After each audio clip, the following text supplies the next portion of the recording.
What's going on, guys? Welcome to Time Dropper for another 2021-22 post-game recap. Before we get started, please make sure to subscribe on YouTube at Time Dropper Podcast, Apple Podcasts, follow us on Spotify, and of course, follow us on all social media platforms at Twitter, Instagram, and Facebook at Dime Dropper Pod. Also, super chats are turned on. If you want to drop $1, a dime, make a donation for your boy. Could help me with my getting a streaming service to get guys on the live and collab with me post game as well. So, everything's appreciated, but let's get down to business. Before we get into the Lakers Knicks game tonight, which was for me one of my favorite games of the season to watch, it was, some might say a shit show, but I thought it was thoroughly entertaining. A tale of two halves indeed. But I also want to talk about the Mike Breen. Sorry. I also want to talk about the James Harden saga and what's going on in Brooklyn. But let's first talk about the news I woke up to yesterday morning. And that was that my LA Clippers are bringing one of my favorite college players that I got the pleasure to watch here at UCLA. My dad's UCLA Bruins, my sister's UCLA Bruins. Norman Powell, the best player on the 2015 team that beat SMU. Southern Methodist in the first round and made it to the Sweet 16, if I'm not mistaken. And he was great in the 2014 team with Kyle Anderson when we won the Pac-12 tournament. And obviously we know about what Norman Powell's done in the league. His first year in the NBA, he helped the Toronto Raptors break that little first round barrier that they had on them from 2014 when they lost to the Brooklyn Nets. And then, of course, the embarrassing 2015 sweep to the Washington Wizards. Norman Powell was big in that Game 7, if my memory serves me correctly, or Game 5 against the Indiana Pacers, Paul George's Indiana Pacers. And then, of course, a good series against the Miami Heat to get the Raptors to their first ever conference finals. And then, of course, the 2 seed the following year, they were the 3 seed in 2017. The 3 seed the following year. And then, they got swept by the Cavs. But 2018, he helped them get the 1 seed. And then there's nothing like the 2019 team. I always say that the Raptors had a very strict 9-man rotation. It was a rotation of no defensive liabilities, Norman Powell included. And if I had to choose who the least good player was of that 9, it was probably Norman Powell. But considering that the other 8 players were Kyle Lowry, Danny Green, Kawhi Leonard, Pascal Siakam, Marc Gasol, Freddie VanVleet, and Serge Ibaka. Actually, that may have been an 8-man rotation. If I'm forgetting somebody, drop a comment, but it's low-key was like an 8-man rotation. OG Anunoby played a little bit, but Norman Powell was, I think, the 8th wheel in that. So, yeah, Norman Powell has championship experience at a young age. He can get to the basket. He can pull up from the mid-range area. He can hit threes. He can score one-on-one, especially going to his right. And he's also good finishing through contact. And Norman, coming off screens will be able to hit mid-ranges. He can make basic pick-and-roll reads. It's just exactly what we needed last season when we were talking about getting another scorer with juice off the bounce that can take guys off the dribble and create his own shot. Exactly what we need. And what price did we pay? Justice Winslow, who, by the way, was playing fantastic basketball on this road trip. So shout out to Justice Winslow. He had a really shaky start to the season, just charging in. That was his only offensive move. He has no jump shot, really. No mid-range, no 3. He has a decent floater, but a lot of times he just tries to charge in, jip the shoulder into your chest, and hope for the best. But his defense is good. His length is good. His effort is good. And he has been playing fantastic on this road trip. So, his trade value was high, and we made a move on it. As for the other 2 players we lost, Keon Johnson, obviously when you get a young player, you want to see him grow. Sadly, that will not be the case with Keon Johnson here in Los Angeles, but all the best to him. He has stupid bounce. Sorry, guys, still a little sick. Almost done. But he has stupid bounce. He plays good defense. He has good length getting over screens and just good length in general. And he's going to get a chance in Portland.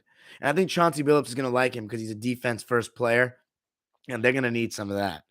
Another guy who's pretty good at defense and was just such a polarizing figure in the first couple of weeks of the season. Eric Bledsoe, Eric, I always said, and you can look back at my reaction when we made the trade for him in the summer. Eric is one of our own. He was drafted with that famous Kentucky team with John Wall, DeMarcus Cousins, and Patrick Patterson, 2010 Kentucky Wildcats. And, we got him in 2010, and he had a great 3 years with us. He was an energizer bunny off the bench, an amazing shot blocking guard at his size. He was just an energizer. I remember people used to call him Baby LeBron as like a joke. 2012 and especially 2013, he was just fantastic. The thing about Eric now is, when Ty started him to start the season, I didn't like it because he had two low IQ point guards with Reggie Jackson and Eric Bledsoe. And Eric Bledsoe is just not a good floor spacer at all. And he's not smart in moving off the ball at all. So he kind of just stands around like Westbrook does basically when he doesn't need to be. And oh God, we're going to get into Westbrook later, guys. Stay tuned for that. But Eric, also, his defensive intensity, or should I say his effort, is not the same as it was when he was with the Clippers the first time. He is inconsistent, pick and choosy. But overall, I thought, especially as the season progressed, especially when Ty brought him off the bench like he should have done from the beginning, Eric started playing a lot better. He started building a nice connection with Isaiah Hartenstein. He started playing against second unit level players. And I always said Eric Bledsoe is a very solid backup point guard. But ever since he left the Clippers the first time, he has not been, a backup point guard. He has been a starter. And of course, he was a starter on a number one seed, which he was part of in a good way, but also part of in the disappointment way in the playoffs with his decision making. He's just not a very high IQ player. He does not understand sometimes that he just shouldn't be shooting threes. He's exactly one of those guys that Charles Barkley talks about. That's like, all these dummies, they all think they're Steph Curry. They think they can all shoot threes. No, jackass, go to the basket. That's exactly what Eric Bledsoe is. You know what I'm saying? Like, he just doesn't realize that sometimes he needs to stop shooting threes. But overall, I love Eric. I got a lot of love for him. I don't have anything bad to say about him. I actually feel pretty sad for him because players love playing for the Clippers these days in the Ballmer era. And, to see him go when you're playing for a team that's, getting Kawhi and Paul back next year, and he's going to probably make the playing game this year, and is part of a great culture, and you're going to, Purgatory Portland, it's like tough. You know what I'm saying? So it's tough for Eric, but for the Clippers, man, especially bringing Robert Covington in, that's another thing I want to talk about. Robert Covington, who sadly the other day I said in the Laker recap, you can check it out, that he was broke. He was like 0 for 6. His three ball is extremely streaky. I've heard from a lot of people he's not great guarding the ball or at the point of attack, getting over screens or whatever, but he's a good help defender, good rotator. He also has like a 7-foot wingspan. So like, honestly, you cannot get enough of 3-and-D wings that space the floor in this era. And we have them in abundance.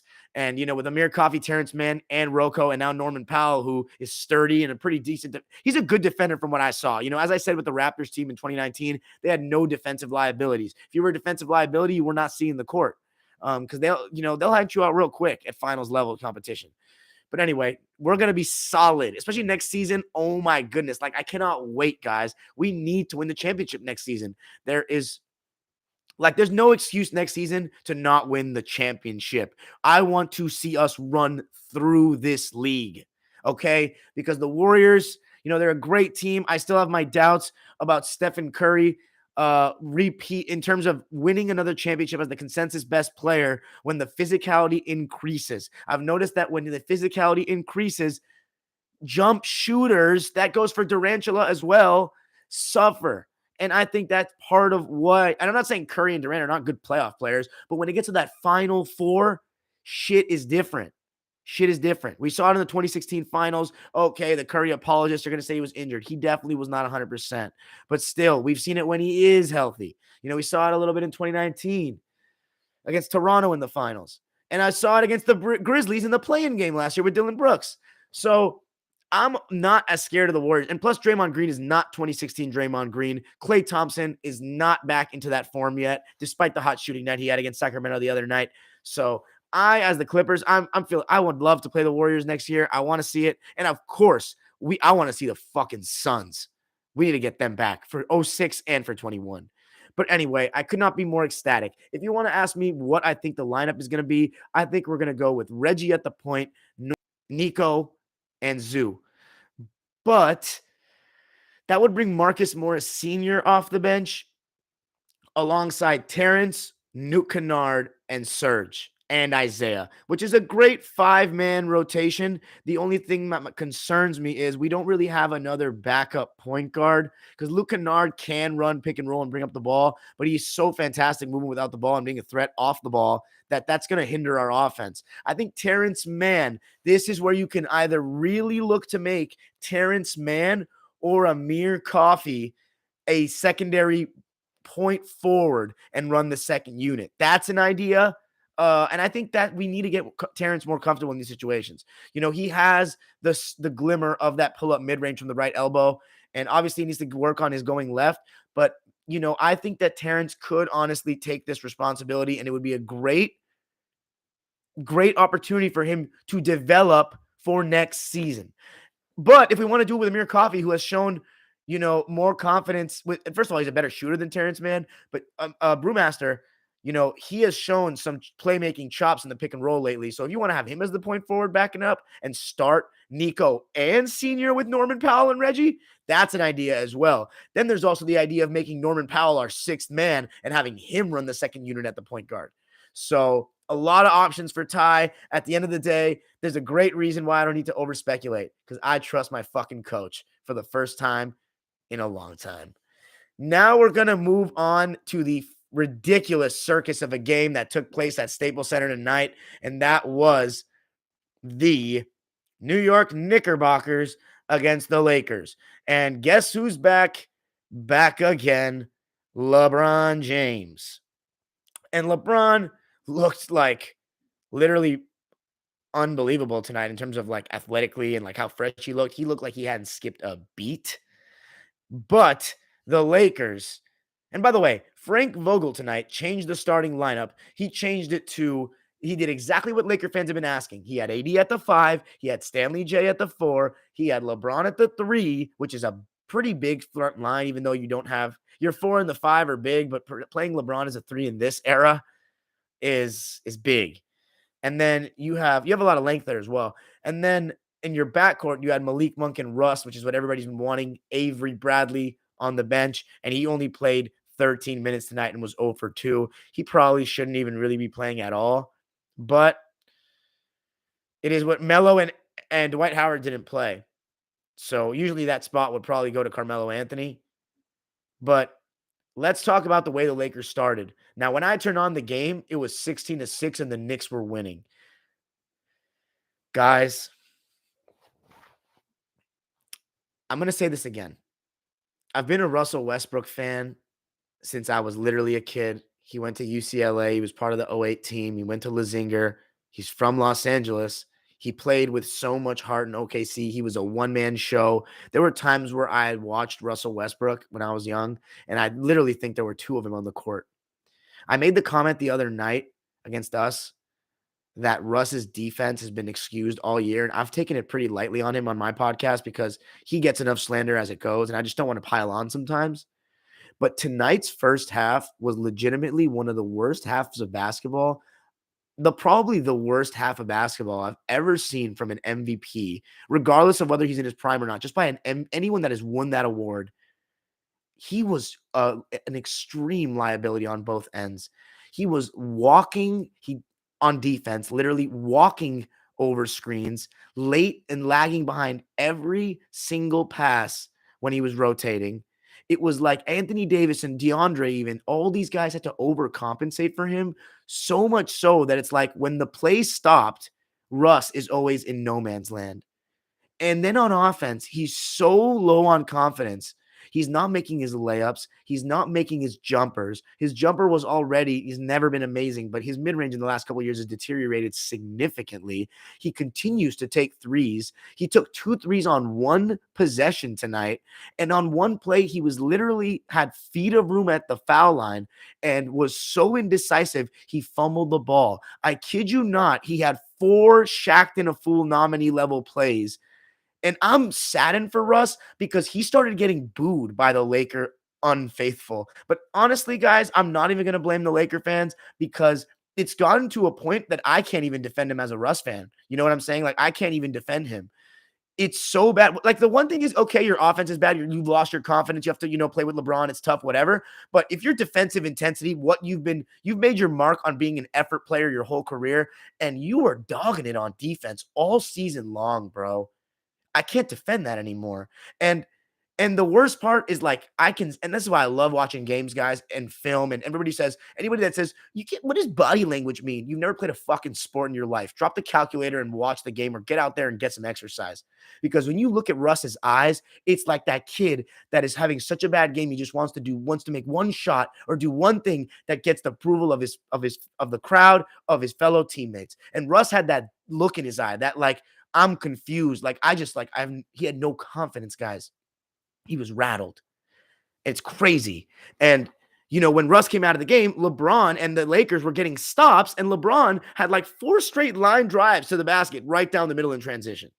Like, right down the middle in transition. He was attacking. Anthony Davis was following up shots on the second effort. But overall, we got to give credit to the Knicks, man, in that first half. Their effort was fantastic. RJ Barrett, this is the second time we've talked about RJ Barrett this season, because he ate against my Clippers. But RJ Barrett against, like, guards his size, he is strong. There was one, and again, going back to Russ, there was one play where Russ literally made RJ Barrett look like Dwayne Wade in the low post. Like, he shimmy shaked him, and Russ was so faked out. Like, it was comedy. Like, it was like, I couldn't even believe what I was seeing. RJ Barrett, by the way, coming off his screens, getting to his left, making some incredible layups over AD, over DJ. He was snaking that pick and roll beautifully. If they were forcing him right and trying to ice him, which is forcing it to the baseline, to the drop defender, he would turn back to the left, and then, the roller would set a screen on the guy that was initially guarding RJ, so he couldn't get over the screen. Similarly to how Daniel Tice, actually no, Daniel Tice used to screen the the the man that was guarding him. He used to set a double screen, like, shield him as he would go to the layup, go to the basket. But RJ Barrett was snaking that pick and roll to perfection, and he had confidence. He was hitting his shots. And Julius Randle, I also thought tonight was like the Julius Randle of last season. He was making his step backs. It seemed like they were in LA and they were ready to prove a point, and, like, they were trying to come out with an energy. Spike Lee was at the game. It was primetime Saturday. And by the way, these primetime Saturday games are starting to feel like how the ABC Sunday games used to be when I was younger. There's no real ABC Sunday games anymore. They are, but they just don't feel the same. These Saturday games, like, in the last couple of years, have been the new that Sunday primetime. Like, the Curry half court shot against the Thunder that basically changed the course of the league was a Saturday night primetime game at 6 o'clock or whatever. But this was a fun one, man. And Julius Randle was hitting those step backs. He was hitting threes. He was 2 of 4 from 3 tonight, 8 of 10 from the line. I thought, like, when the Knicks were getting in transition, by the way, off Laker turnovers too, like, Obi Toppin had a putback dunk at one point. It was bad. The Knicks were up by 15 at half, 71-56. Second half, though, and again, it really all comes down to the effort of LeBron James on defense to me. I've been saying it all season. This is one of the only channels you're going to get somebody that's not going to make excuses for LeBron. LeBron James, to me, is still a top 5 player in the NBA. Until I see 2 postseasons in a row where he comes up short in terms of the way he performs, I'm not going to say that he's not top 5. What you saw tonight was a top 5 player in this NBA. And no, when you see tonight was a top 3 player in this NBA, because when he's locking in on defense, and yes, he was playing like, look, there was some slow-mos tonight, man. When LeBron hand checks, bro, oh my God, like, he's so strong. Like, he can steer you, which also makes you think, like, if he played in the older eras, that's something we don't consider. The flip side of the argument, how much better would he be as a defender? But again, it really comes down to effort. I've seen LeBron try to hand check guys when he's not moving his feet, he's not low. It's different. So LeBron tonight, he was low. He picked up fouls, which, when he's picking up fouls and getting physical like that and, like, complaining that he's picking up fouls, I know he's engaged. I know he's on different time. He's forcing turnovers. That's infectious. You already know what Anthony Davis has been doing since he came back from injury. Amazing in pick and roll, blocking shots. He had 4 blocks tonight and 3 steals. He was awesome. And by the way, DeAndre Jordan, he came in for 3 minutes and he actually didn't play that bad. He had some nice contests. I know he had 1 foul on RJ Barrett, but he had some really nice contests. And actually had some good defensive sequences in pick and roll. And he actually got an offensive rebound too when he first came in. So DJ didn't fuck shit up in 3 minutes, but the Lakers also Ariza as well, you know, did a good job defensively when he was playing in the second half. He played 35 minutes tonight and he had 11 points and 8 rebounds to go along with 3 assists and he had plus 11 plus minus. 3 of 9 from the field and 2 of 7 from 3, but his length on defense and the Lakers' scheme in the second half was to switch everything. And it worked pretty well. It led to a lot of Julius Randle isolations, which what do I always say about Julius Randle, dime dropper fam? He posts up and starts his move way too high for a guy with that kind of size and frame.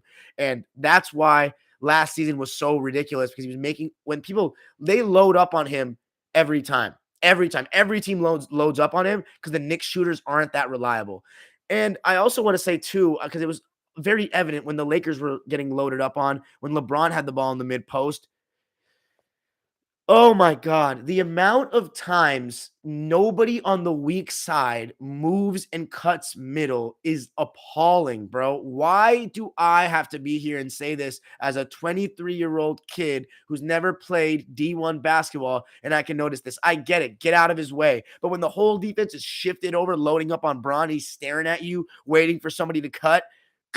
And the only person that was doing that in the first half and throughout the game was Stanley Johnson. Then Ariza was doing it a little bit towards the end. But, like, guys, you're always going to get the ball when the defense is loading up on Bron like that. He's not trying to take a contested mid-range more often than not. He will try to find the cutter. And then the same for the Knicks. Very rarely were they cutting. I thought RJ actually did it a couple times. But it's like, and Julius Randle, he had some great nice plays, and I think his playmaking has improved. He's still not elite passing out of double teams and making those reads. He starts out too high. Like, if you're the defense, you can just focus on him. You know what I'm saying? Like, you have nothing to worry about on the backside because nobody's moving. The defense is all just sunk in and just staring at him. You know what I'm saying? Packing the paint and staring at him, so he kicks it out. That's exactly what I say about when teams, what makes Stephen Curry so much tougher to guard for your team than Trae Young or Luka, because those guys, everything is just in front of you at the top of the key. You know what I'm saying? You don't got to worry about weak guys cutting back door, all this shit. But when you watch the play the Warriors, you got to have your heads on a swivel because you got to be thinking about where Curry is off the ball and who's on the ball, because you always got to watch the ball. And when you're just watching the ball and they're just dancing at the top and everybody's standing around and you're inside the key and just staring behind the arc, it's like, dude, it's super easy to guard you. And Julius kind of went to that hero ball towards the game as the second half went on. But I thought he actually still played pretty well. I can't be too critical of him. 32 points, 16 rebounds, and 7 assists. And his effort level was amazing. Like, he was going right at the chest of some dudes. And speaking of going at the chest of some dudes, Malik Monk.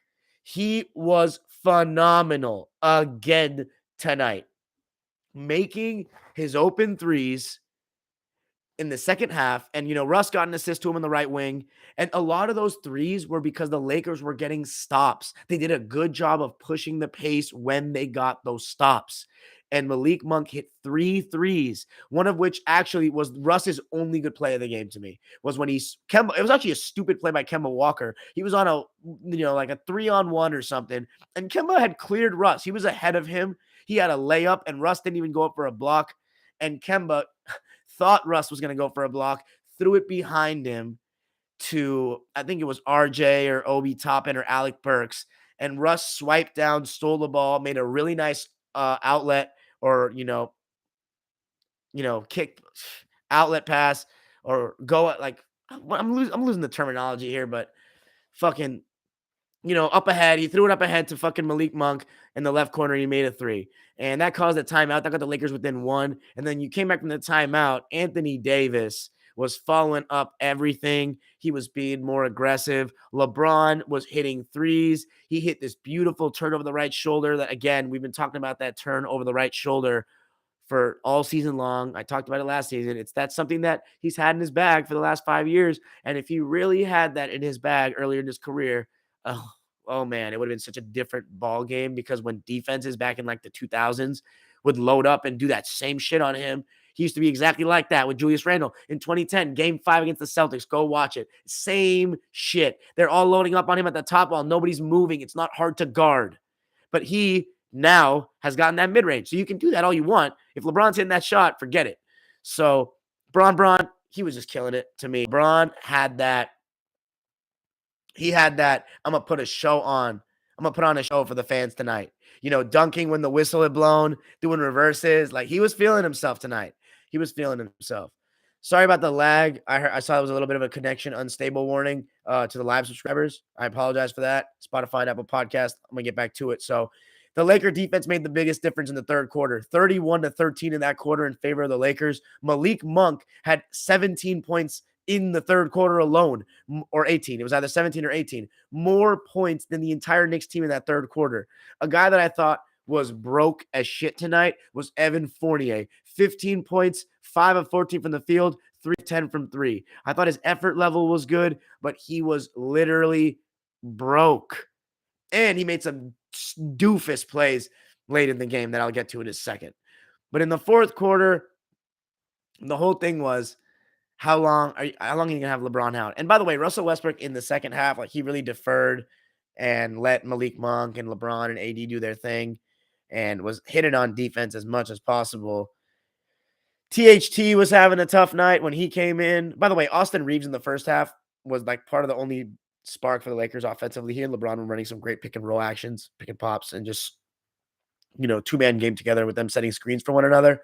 But THT was having a tough night. He was putting a lot of catch and shoot, work off the catch late in the shot clock situations, and he was 0 for 5 for the longest time. But that fourth quarter, it was pretty electric. The Laker fans got into it. There was one moment, man, where Russell Westbrook had the ball, and the crowd literally chanted, like, was like, no, don't shoot. He still shot the ball and missed the three, and it's just like his confidence is just deteriorating by the second. Third quarter, Russell only shot 2 shots. They were layups, and he missed them both.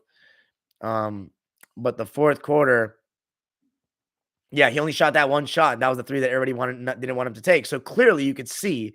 And by the way, I mean, at the end of the day, Russ only shot 3 times, and it paid off. And, it was a lot of THT on the ball. It was a lot of LeBron on the ball. And LeBron was dribbling the air out of the ball in the second half. But in the end, he was still making the right decisions for the most part. Made some nice kickouts. Ariza made an open 3, if I recall correctly. Yeah, he had 2 of them. Yeah, so I remember the one in the right corner. I think they were both in the right corner.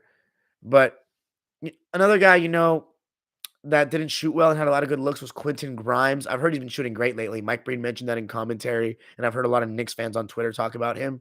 So just a bad night for him. He had a donut, Krispy Kreme style, in 15 minutes, 0 of 5. But as to the fourth quarter, it was pretty neck and neck. The Knicks ended up actually outscoring the Lakers 27-24. It looked like the Lakers were going to pull away with LeBron and AD just really leading that charge. Anthony Davis, man, he was just awesome on both ends. His ability to switch, his ability to protect the rim. LeBron was playing strong.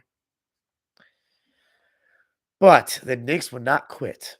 And somebody that would not quit was R.J. Barrett. He even had one move where he spun over his right shoulder and finished with his right hand. And I was like, man, guys, I think R.J. Barrett's going to be a star one day, because he had that again with that body language and just looking at it. You can quote me, you can bookmark this, you can screen record it. I don't give a shit. I think R.J. Barrett one day will be an all-star. He has that look in his eye that's like hungry. And you know what I like? He plays both ends of the floor. That's what a lot of people don't give a shit about in this era. But I'll tell you what about RJ too. They said that he takes notes on players. Like, he has, like notes about, for defensive personnel purposes or defensive awareness, and, taking notes, scouting players basically, and tendencies and shit. That's straight out of like Nate Thurmond. Like, you know what I'm saying? They say he used to do that. Now we have way more film. It's so much more accessible. Like, he can literally go on Synergy and like watch everything he wants. But man, that's awesome. That shows drive. That shows a commitment to defense. Bill Russell used to do that type of shit. Now, am I saying that he's going to be, you're comparing RJ Barrett to Nate Thurmond? No, I'm not. I'm just saying that that's hunger. And I think he's going to be an all-star one day. But hey, listen, they say every 50 years, the New York Knicks get a shooting guard that's left-handed that plays both ends of the court and has Barrett in his last name. And if you don't know what I'm talking about, please check out episode 3 of Dive Dropper Time Machine. Knicks Lakers game 7 the night the Knicks won the championship. It's great for your Knicks fans to relive the glory days because you never know. You may not see that again. I hope we do, but you may not see that again. And you probably haven't seen it. If you're watching this video, you probably did not see that live. So sorry, Knicks fans. I hope you know I'm a sympathizer. Anyway, let's talk about the ending of the game. The Knicks were down by 5 points, and the Lakers did everything in their power to leave them in the game by missing free throws. LeBron missed one, got his own rebound, missed a jumper. AD missed 2. And then good old Russ walked up to the line. You knew he was going to miss. He was 2 in his own head. No confidence walking up there. Missed both. And then the Knicks fouled Ariza, who made 1 of 2. I'm sorry, that put them up 5, 101 to 96, I believe. I'm sorry, 111 to 106. And then RJ Barrett went to the basket and had a really nice dunk. But as LeBron was inbounding the ball, RJ Barrett stuck his hand out and deflected the inbounding pass as he was still out of bounds, which I have never seen this before, was a technical foul, which is usually a delay of game, but apparently delay of game under 2 minutes is a tech. And the fact that I don't know that is like, man, have I really never seen a game where that's happened before? Weird. But Malik Monk, of all people, struts his stuff up to the line and rolls off the front of the rim, giving the Knicks another chance.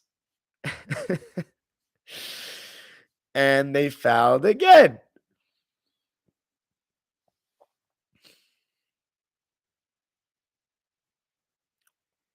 Wait. Yeah. Malik Monk missed a 3. I forget. I thought they had the shot clock turned off, but Malik Monk, the Lakers came back. Malik Monk got the ball from LeBron, and it was a good defensive possession for the Knicks. He shot a tough step back. Both AD and Russ went for the offensive rebound. It was a 3-on-3 break the other way, and Malik Monk took ball. Ariza and LeBron did not communicate. RJ Barrett was trailing on the right wing. He got the ball, ice in his veins as he stuck the game-tying shot.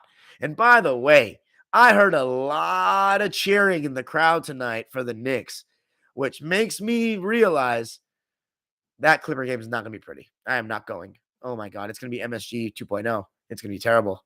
You done gave these Knicks fans a playoffs last year. They probably had these tickets from before the season. These LA Knicks fans or these New York transplants that have moved out here because the weather's so much better. By the way, if you're watching on the East Coast, I hope you're enjoying your freaking parkas outside, sunny.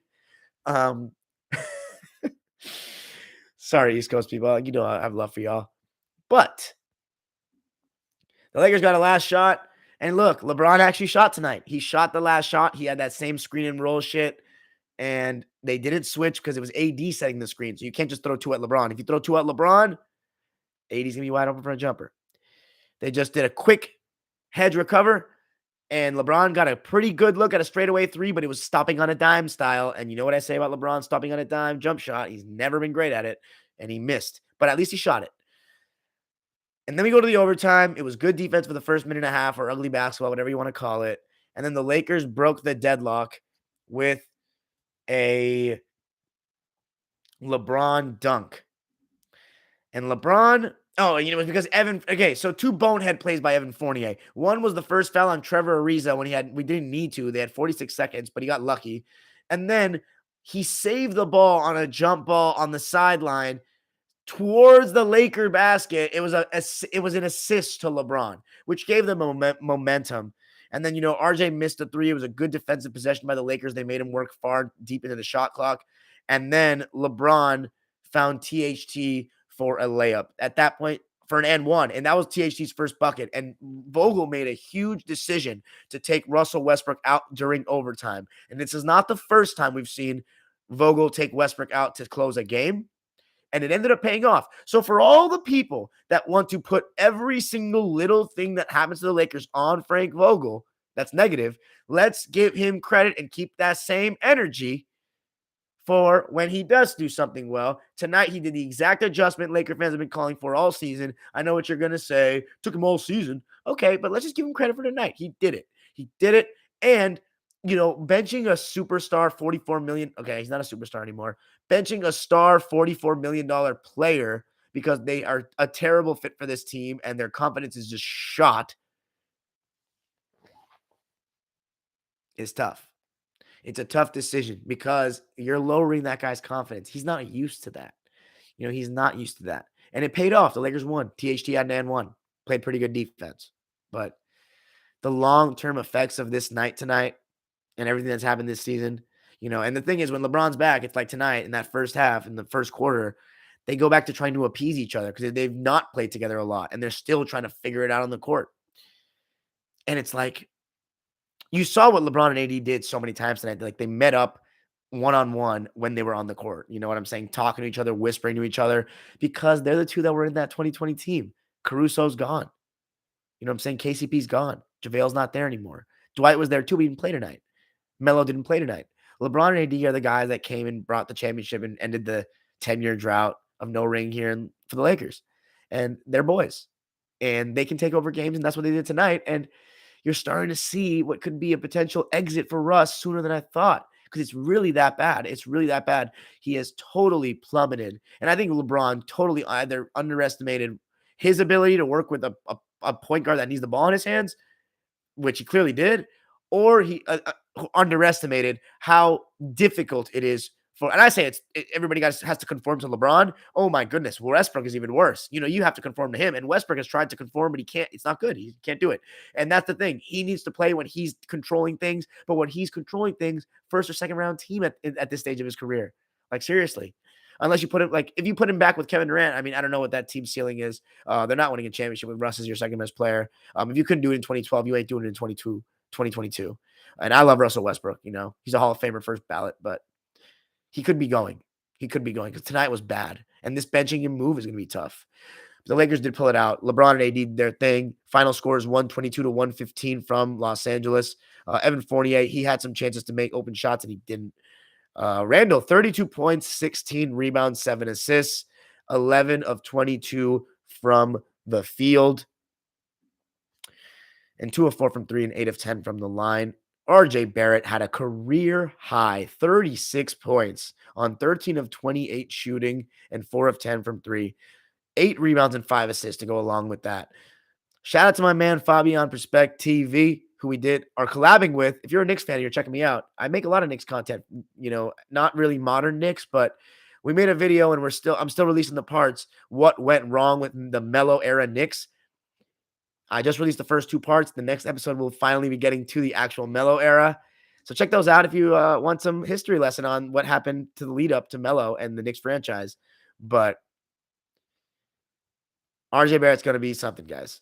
I was going to say, shout out to my man Fabian, because he's been saying that RJ Barrett should be slowly becoming the number one option, or should be the number one option, not Randall. And guys, as I said, I think he's going to be a future All-Star after tonight. I saw what I needed to see, and I think that he has more offensive potential than I thought. He's starting to become really good going to the basket. He's starting to become good at stopping on a dime and either pump faking or pivoting and turning when he's in the paint. So he can still just keep improving, and the sky's the limit when he's young. He's younger than me. He was a one and done guy. Alec Burks, 12 points, 6 boards, 4 assists on 2 of 7 shooting. I already said Evan Fournier, 15 points, 5 of 14 from the field and 3 of 10 from 3. Kemba, he played 24 minutes. He had 7 points on 3 of 7 shooting and 1 of 4 from 3. The Lakers, THT was 1 of 6, but he had the highest plus minus of anybody in the game at plus 22. Again, that's kind of misleading. He didn't have a great game at all. He definitely didn't play terribly, but he didn't have a great game. Trevor Ariza, as I said, 11 points, 3 of 9. Malik Monk, 29 points. Laker fans, drop the comments. Has he been the third best player this season for the Lakers, or is it just because our expectations for Westbrook are higher and Malik's just been much better relative to expectation? 11 of 20 from the field. That's 55%. 4 of 8 from deep. And then 3 of 4 from the foul line. That one missed free throw on the technical. Westbrook, oh my goodness. 5 points, 4 boards, 6 assists, 4 turnovers, 1 for 10 from the field, and minus 15. He got This ain't good. I'm enjoying it though. Not really. I don't like seeing Russ struggle like this. AD, what a monster performance again. He's been unbelievable. This is the closest I've seen Anthony Davis look to his 2020 self. His aggression on the offensive boards, especially in the second half of games.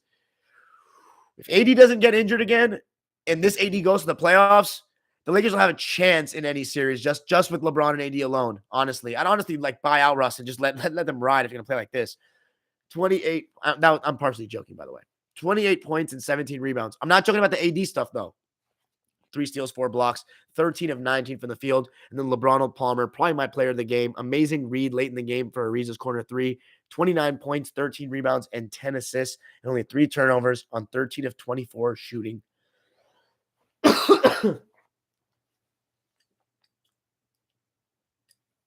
Fuck, guys. I'm sorry. It's hard to talk this long without like stoppages.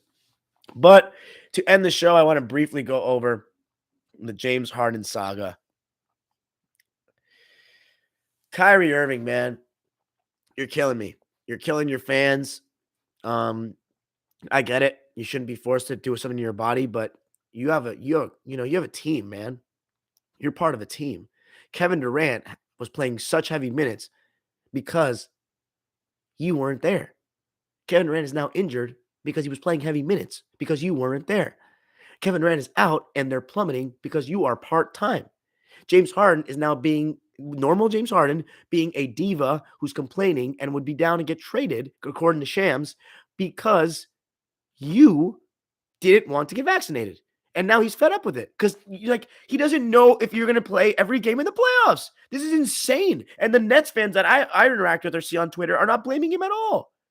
It's ridiculous. This team had the most hype. Like, this is the most one-on-one offensive talent on a team ever. I mean, this is the most 3 best one-on-one scorers on a team ever. They haven't fucking played.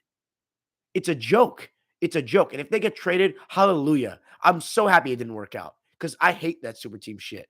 And I honestly think it's a win-win for both sides. Ben Simmons with the Nets would be fantastic. And I think they'd still be a championship team if Kyrie Irving gets vaccinated. And, I'm honestly like not even going to hold back anymore because I'm not going to be like, yeah, I'm not going to push everybody to get vaccinated, but you are playing for a team with an organization and fan base behind you, dude. A fan base that has never won a championship in the league.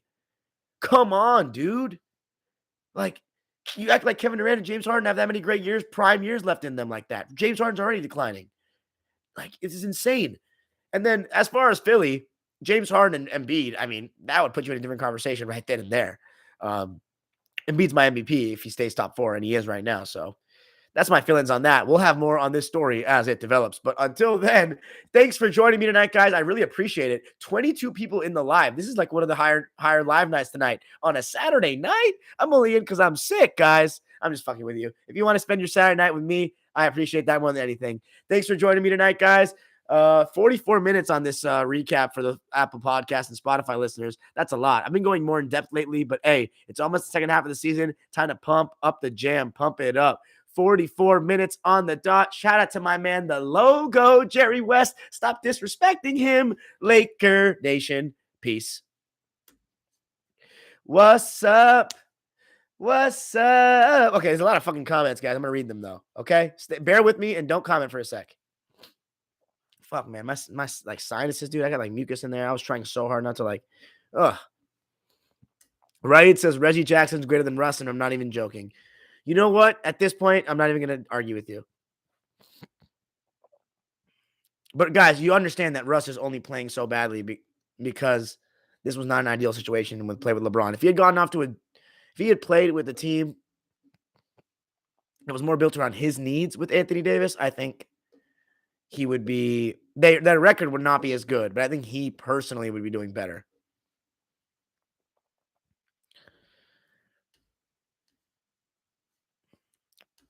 Rashid says we robbed the Blazers. Damn right.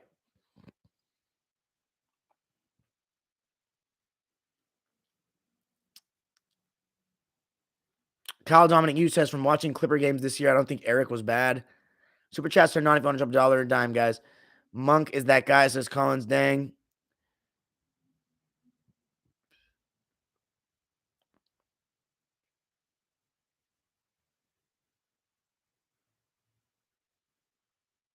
Ja'Cory Marshall says Clippers ain't never winning. They said that we never made the conference finals, but we did that. They never said we're never going to make the finals. Just wait. We're going to knock these off one at a time. Just like Blake Griffin once said, the Clipper curse was always blowing high draft choices, always getting injured, never making the playoffs. It was not the second round. We broke that curse. Then it became the second round curse. We broke that curse. The floodgates are going to open, guys. And I swear to fucking God, once Kawhi, Paul are going to be back with Norman next year, the only thing that can stop you is going to be fucking Spider-Man. Because Norman Osborn, Norman Powell, and the Terminator, Kawhi, and Paul George are going to come at your fucking necks. And Ty Lue, one of the best coaches in the league, is going to make sure it happens in a beautiful process. And we also have youth as well with Nuke Kennard that's going to freaking nuke whatever city your team plays in. And Amir Coffey, who's going to fucking wake your asses up. They only call him Coffee because y'all are sleeping on his ass. So just wait. Just fucking wait. Oh my God. I cannot. We're going to fucking kill this league. Oh man. They're going to use this against me, aren't they? Anyway. Kyle Dominic, you asked, does the Brewmaster have a role in the Clippers next year? Are you kidding me? Come on, man. The Brewmaster definitely. We need to guarantee that motherfucker's contract now. Oh, I'm tired of this two-way shit. He needs to be on the con. Oh my goodness. Of course. You can't get enough of improving wings that can stretch the floor and are aggressive attacking the basket and defend.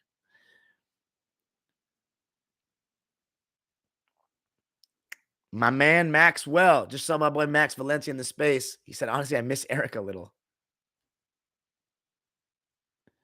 Oh, yeah, Brandon Boston. I think his minute's going to go down with this, getting Norman and Rocco. I'm sorry. But, hey, he's still got potential in this squad. Ty Lue will find a place for him. That's the thing about Ty. And if Brandon doesn't play this year, I mean, he's going to play this year. But next year, probably not. It is what it is, though.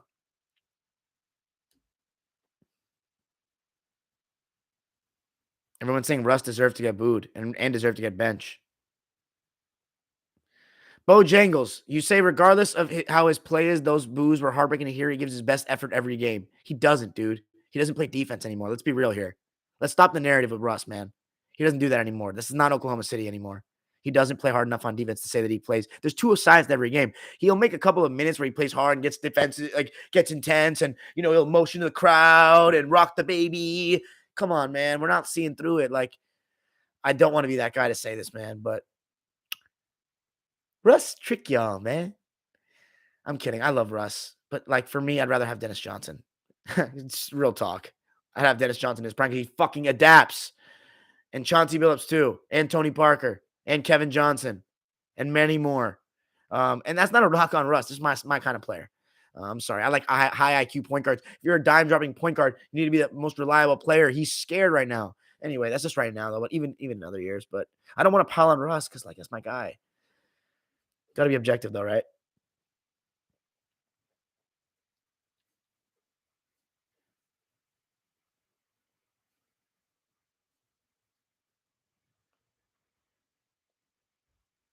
No, Maxwell, you said there was a play tonight. He played RJ perfect. Bro, watch the replay, bro. He was so handsy there. I was shocked they didn't call the foul earlier. He was so handsy, dude. And his hand check is crazy. Like, he'll really impede your progress. Like, it's wild. I saw the strength that he was putting. And also when he went up for that block on Julius Randle and he pushed it with his left hand, like, the amount of, like, that fool is so strong, man. He's really a tank. Some of his left-handed finishes tonight were unbelievable. And, like, that one where he threw it high off the glass like that, like, LeBron's finishing with both hands over the course of his career has, like, been unbelievable. I know he's been playing in an era now that they're not crowded paint, but when he was younger, he was finishing in that crowded paint, like, with both hands. Bojangles says LeBron is too high IQ to place him outside of the top 5. Yeah, that's about right. Kyle Dominic Hughes says Ariza missed a lot of shots, but at least he had a big shot in overtime. And I was telling this, that's funny. I was joking about this with my dad. The Lakers' big three is LeBron, AD, and Monk, says Kyle Dominic Hughes. Beluga says, can Russ gain confidence on this team? I think he can gain confidence if he just plays well in a couple of games, but like it seems so hard for him at this point to play well in a couple of games. And right now, playing home games, each home game, now that the Laker fans have opened up the floodgates with booze, they may go to the fans that go to the following games may start going to that too. If he misses those backboard shots the way he does from the left side, Shaq and Fool style, they will trust me, guys. They will boo him. The Lakers standard is excellence. They don't give a fuck if you're from Los Angeles or not. It's bad, guys. It's bad. And I don't know if he can gain that confidence back on this LeBron team. I don't know. Everyone's saying they agree with me on RJ Barrett. Showtime Nick says Michael Jordan studied his Olympic teammates in Barcelona so he can attack their weaknesses when they get back to the NBA.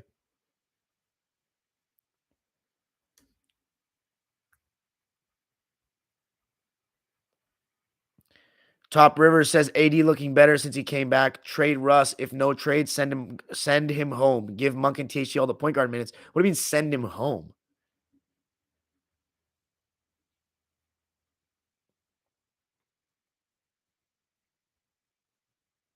Wow, everyone's saying Monk is the third best on this team. That's wild. Jonah Kim, you say it's crazy seeing LeBron in his 17th season. It's his 19th season.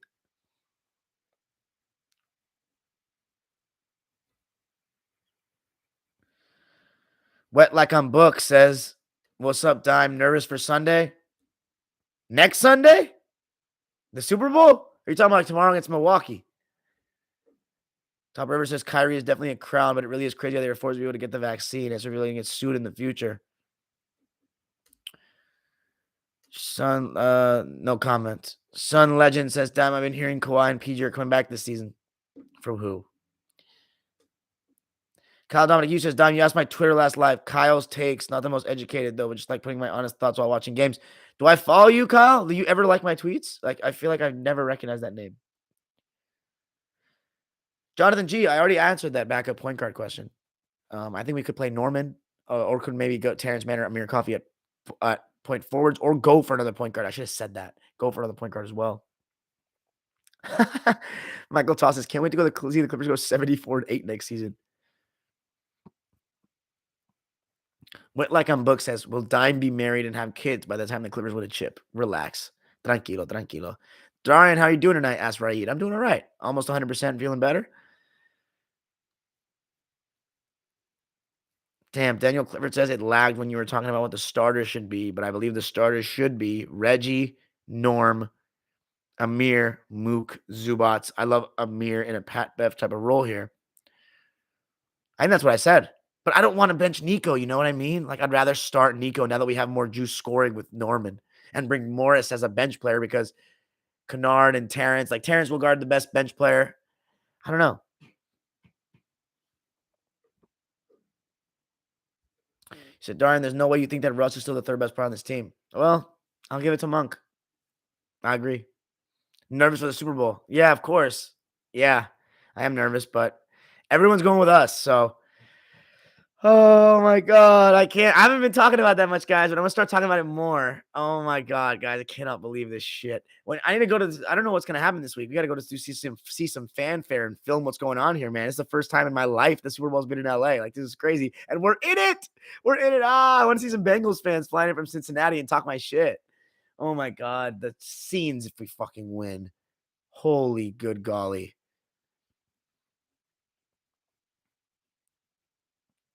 Top River says, send Russ home. He's a detriment to the team. We played better without him. He's not just going to sit at home. What is that? So you can't just tell somebody to go sit at home.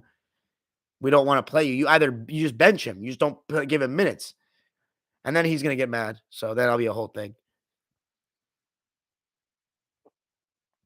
Do you think, Jonathan Jacob Q says, do you think Staff will have to outplay Burrow in the Super Bowl for the Rams to win? No, I don't think so. Jonathan G says, thoughts on Lukaku? What about him? It's international break right now. Let's see how he ends the season.